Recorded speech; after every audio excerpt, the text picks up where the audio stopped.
everybody, this is me Ahsan Arif Khan, Pakistan stock market updates में आपको खुशामदीद कहते हैं। जैसे कि आप देख सकते हैं मैं मौजूद हूँ इस वक्त स्टॉक मार्केट के अंदर और जो है वो पिछला आधा घंटा हो चुका है तकरीबन। जो है वो न्यू ट्रेडिंग सिस्टम जो चाइना ने हमें 46 करोड़ रुपए जिसका बजट था जो बना के दिया था, वो आज इसमें हैंगिंग के थोड़े मसले आए, प्रॉब्लम भी किया वो, जिसकी वजह से आधा एक घंटा तकरीबन हो चुका है, जिसकी वजह से वो अब तक रिजॉल्व नहीं हो पाया है। हमारे साथ एक मेहमान भी मौजूद हैं और किसी तारुफ के मोहताज नहीं है, फॉर्मर डायरेक्टर भी रह चुके हैं स्टॉक मार्केट के।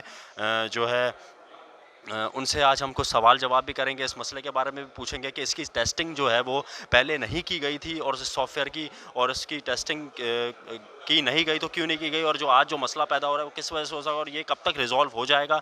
इनसे मज़ीद सवाल इस बारे में भी करेंगे और स्टॉक मार्केट के हवाले से भी पूछेंगे। जो IMF से जो है हमारा जो है वो मुज़ाकरात कामयाब होने वाले हैं, जिसके रिसोर्सेज से हमें पता चला है कि वो अब जो है वो रिजॉल्व होने वाले हैं। और चाइना ने जो है, सऊदी अरब ने जो है वो हमें नया जो है वो जो है लोन सेंशन भी दिया है $3 अरब का, और पेट्रोल भी जो है सऊदी हमें दे रही है $1.2 बिलियन, 1.2 बिलियन का जो है वो हमें पेट्रोल पे भी कर्जा दे रही है, जिसकी हमें मंथली उसमें इंस्टॉलमेंट में जो है वो उन्हें वापसी करना है। हमारे साथ मौजूद हैं, इनसे मुलाकात कराते हैं। अस्सलाम वालेकुम। सर क्या नाम है आपका? Amin Yusuf, CEO Pakistan AKY securities और फॉर्मर डायरेक्टर कराची स्टॉक।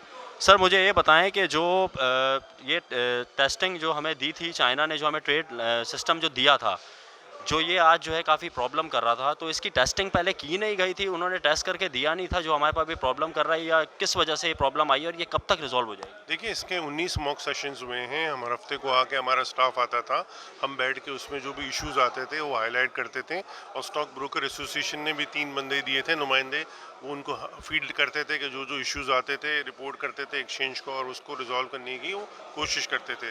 देखिए, आपने मंडे से सिस्टम अलाइव कर दिया, ठीक है, आपने सिस्टम पे काम किया, लेकिन रियल टाइम में इश्यूज आते हैं। मॉक सेशन जो होता है ज़रूरी नहीं है कि उसमें कोई इश्यूज आएँ, तो रियल टाइम में इश्यूज आए, पुराना सिस्टम आप पैरेलल चलाते, फ्यूचर का आखिरी हफ्ता है, रोल ओवर वीक है, उन लोगों को नुकसानात होंगे, लोगों की पोजीशंस रोल ओवर नहीं होंगी, आप इसको पहली तारीख से लॉन्च करते तो वो ज़्यादा बेहतर था। देखिए, एक्सचेंज ने काम तो किया, लेकिन देखिए नया सॉफ्टवेयर जब भी आता है उसमें इश्यूज तो आते हैं। मॉक का मतलब ये नहीं है कि सारी चीज़ें सही हो जाएंगी। मॉक में आप बताते हैं, आइडेंटिफाई करते हैं, जब रियल टाइम चलता है ना मार्केट में, तो चीज़ें तो फिर आपको इश्यूज आते हैं। आप पैरेलल पुराना चलाते हैं, नया चलाते हैं, जो इश्यूज आते हैं नए में हम बताते रहते हैं और आप इसको रिजॉल्व कर लेते हैं, और पहली तारीख से इसको आप लाइव करते। अब अभी आपने कर दिया है, फ्यूचर की पोजीशंस लोगों की खड़ी हुई है, उनको रोल ओवर करना है, तो ये बहुत बड़ा मसला है। प्लस देखिए, आज आज जो है मार्केट ने अच्छा परफॉर्म किया। आपकी पॉजिटिव न्यूज़ थी, सऊदी अरेबिया ने आपको $3 बिलियन दिए हैं, लोन दिया है, प्लस आपको ऑयल डेफर पेमेंट भी दे रहे हैं, तो इसका इम्पैक्ट मार्केट लेती। आपकी करेंसी स्ट्रांग हो रही है, डॉलर वीक हो रहा है, उसका इम्पैक्ट मार्केट लेती, लोगों को फ़ायदे होते, लोग काम करते, मार्केट पॉजिटिव और हो जाती है। आपने बंद कर दी मार्केट 2 घंटे के लिए, ठीक है, इश्यूज थे, लेकिन मसला है कि इसको बैठ के हम हल कर सकते हैं। एक्सचेंज और बैठ के ब्रोकर्स बैठ के जाएं और उनको मसला बताएं कि भाई आप पुराने सिस्टम पे माइग्रेट कर दें, जब तक आपका नया सिस्टम इक्विप नहीं होता आप उसको पुराने को नए को दोनों को चलाएं। सब पहले जो है वो चाइना से इतना कर्जा था हमारे ऊपर, हमने लिया हुआ भी है जी, इसकी अदायगी का कुछ पता नहीं है कि की है, कितनी की गई है और क्या हुआ है। और 40% जो है चाइना जो है वर्किंग इधर है, इन्वॉल्वमेंट है पाकिस्तान में। और आपको लगता नहीं है कि जो है वो स्टॉक मार्केट भी हमने उनके हाथ में दे दिया है, ट्रेड सिस्टम भी उनसे, उन्होंने जो 40 करोड़ का हमें दिया है, तो जो जिसका अफेक्ट जो पड़ रहा है वो स्टॉक मार्केट के लिए अभी जैसे आधा घंटा 1 घंटा हो चुका है ब्रेक में, तो वो किस तरह हो रहा है? देखिए, आप वो जो कर्जे लिए हैं वो अलग चीज़ है। आप एक्सचेंज की बात करें, 40% शेयर होल्डिंग आपकी जो चाइनीज़ ने ले ली, आपका 20% का IPO है। इससे क्या हुआ, मेम्बरान की जो लिक्विडिटी फारिग हुई है। आप गलत नहीं कह सकते, बिल्कुल सही हुआ है। 28 रुपये में आपने शेयर दिया, इसके बाद मार्केट वैल्यू स्टॉक की 7-8 रुपये भी हो गई थी, तो ये भी देखिए ना, नीचे भी आई थी। अब बात कर लेते हैं सॉफ्टवेयर की। ठीक है, आपने सॉफ्टवेयर प्रोक्योरमेंट किया, उसमें ये था कि लोगों को खदशात थे कि भाई ट्रांसपेरेंसी नहीं है, लोकल सॉफ्टवेयर है, वो लीकेजेस हैं, डेटा लीक हो जाता है, ये हो जाता है। आज में डॉन की ये रिपोर्ट है, डॉन न्यूज़ की रिपोर्ट है कि ये जो डेटा है रियल टाइम चाइना के पास जाएगा, तो इसका मतलब अगर आपका रियल टाइम डेटा जाएगा तो फिर आपकी ट्रांसपेरेंसी तो ख़त्म हो जाती है। तो ये तो मैं खुद नहीं कर रहा हूँ, ये डॉन न्यूज़ कह रहा है, जो मैं इसको कोड कर रहा हूँ, मेरी तरफ से ये नहीं है, लेकिन ये न्यूज़ में आया हुआ है, ये मैं न्यूज़ को कोड करके बता रहा हूँ। तो फिर ये तो फिर उन्होंने अगर कोई इन्वेस्टिगेशन की होगी तभी चला है, तो फिर ये कैसे है कि वहाँ जो डेटा अगर जाएगा तो फिर ट्रांसपेरेंसी तो जो आपका था वो तो फिर नैलिफाइड हो जाता है। तो ये देखने की ज़रूरत है। देखिए, वो बात सही है, लोन्स की वो है, वो अलग चीज़ है। आप यहाँ देखेंगे कि आपकी लिक्विडिटी मेमोरान की रिलीज़ हुई, आप पहले मेंबर होते थे, अब ट्रैक होल्डर हो गए, शेयर होल्डर हो गए। तो वो जो था ना पहले कॉन्सेप्ट था कि यार मेम्बरान है, कब्जा किया हुआ है, ये किया हुआ है, वो सब चीज़ें ख़त्म हो गई। अब तो सारी ऑनलाइन ट्रेडिंग होती है, कहीं से भी ऑर्डर चले जाता है। आप किसी को नहीं कह सकते कि ये मार्केट बढ़ा रहा है घटा रहा है। हर चीज़ क्योंकि डिजिटल हो चुकी है, हर चीज़ डिजिटली हो रही है, बैंकिंग हो गई, पेमेंट्स हो गई हमारी, हर चीज़। तो स्टॉक मार्केट को भी वो डिजिटली की तरफ ले जाया जा रहा है, मतलब इस पे वर्किंग की जा रही है। जी बिल्कुल डिजिटली ही आप देखें ना ऑनलाइन ट्रेडिंग क्या है। अब तो रोशन डिजिटल अकाउंट भी है, आप बाहर से बैठ के भी अकाउंट खोल सकते हैं, बैंक अकाउंट खोल सकते हैं, ब्रोकर के पास खोल सकते हैं, हमारे पास खोल सकते हैं।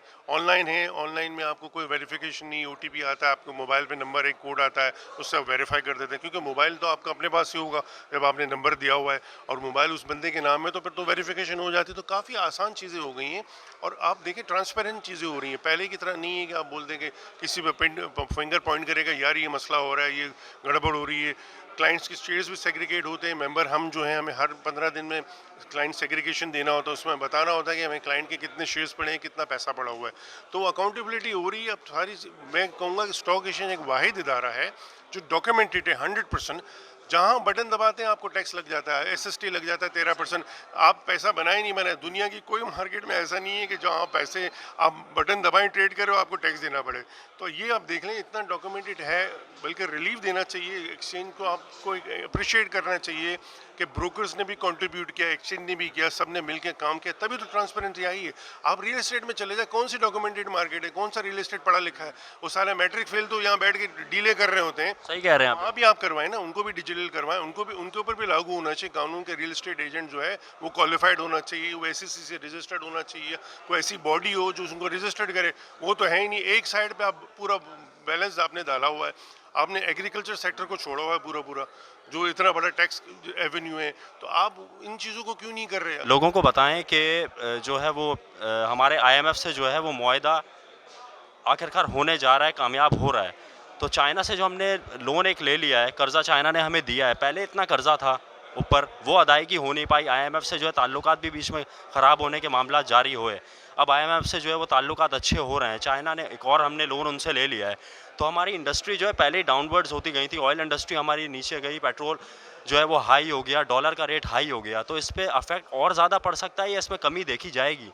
देखिए आईएमएफ तो आपकी मजबूरी है, आपको लेना ज़रूरी है। मैं ये कहूँगा खुद प्राइम मिनिस्टर ने एडमिट किया है कि ओवरसीज़ पाकिस्तानी अगर यहाँ पैसा लगा दें, 5-8-10 अरब रुपए आपको चाहिए, वो कोई बड़ी बात नहीं है। अगर ओवरसीज़ पाकिस्तानी को आप फैसिलिटीज़ दें कि वो कुछ सेक्टर में आए, जैसे एग्रीकल्चर में आए, कोई और सेक्टर में आए, उनको इंसेंटिव दें 5 से 10 साल का टैक्स का, तो लोग पैसा लगाएंगे। और आप उनको पूरी ऐसी इन्वायरमेंट दें कि टैक्सेशन और दूसरी चीज़ों पर आपको कोई हरासमेंट नहीं होगी।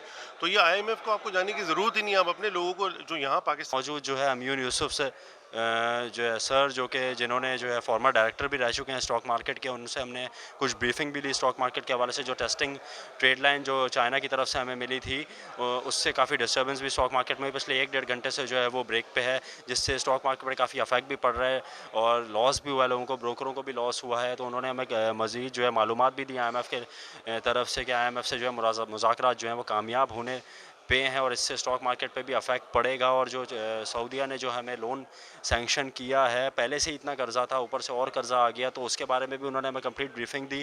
पेट्रोल की मुद्दत में जो उन्होंने हमें 1.2 बिलियन दिए हैं, उसमें जो है वो हमें इंस्टॉलमेंट में अदा करनी है, उस पर भी उनकी ब्रीफिंग हुई। और इंशाल्लाह ताला मैं आपसे इजाज़त चाहूँगा, इंशाल्लाह ताला आपसे जल्द मुलाकात होगी। देखते रहिएगा पाकिस्तान स्टॉक मार्केट अपडेट्स। अल्लाह हाफ़िज़।